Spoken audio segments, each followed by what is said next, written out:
It's a beautiful day to be here at J.C. Ralston Arboretum in Raleigh. But as beautiful as the trees and the flowers and the grasses are, they can really do a number on you if you're like me and you suffer from allergies. That's why I'm talking with Dave Dombrowski from ARS and Rescue Rooter.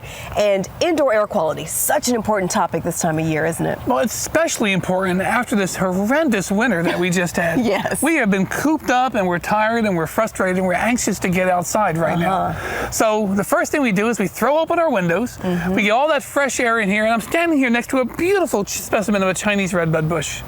It's pretty, it's nice, it's also full of pollen. So let's talk about the types of filters that are available on the market and which ones are good for our homes and which ones we should just avoid. Absolutely. Pretty much everyone has in their home the typical 99-cent throwaway filter. The common term in the industry for this is junk. In terms of filtration, you have little tiny bits of pollen that just go right through that.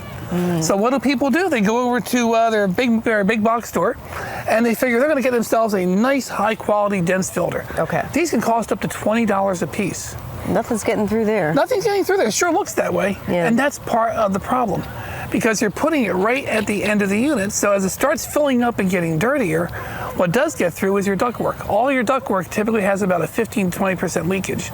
So at the end, instead of the pollen being drawn from inside your house, it's now being drawn from under your crawl space and your attic, which is open to the air all the time. People think they have this nice giant 20 by 25 inch filter, but the box they put it in is so shallow that the little ductwork coming out the back basically does nothing more than act like a vacuum cleaner. So you've taken something, compressed it down, and then compressed it down more just by having one circle of air come through. Okay. In terms of pollen and everything else, this is pretty self-evident. It's useless. This is a media filter.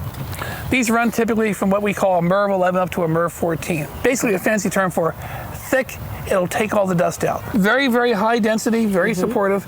You put this in, it'll last 6 months to a year in your house. Okay. But the big difference is it goes not inside your house where all the pollen is, it goes right at the furnace. So you need one of these, or the air handler if you have a heat pump. We can call ARS and Rescue Rooter and you can hook us up. We'll take care of you right away, no problem whatsoever. All right, Dave, I've got my education on filters. Thank you so much. Well, thank you very much again for having us here. Make sure you reach out to ARS and Rescue Rooter. You can find them on the web. The address, arsraleighdurham.com.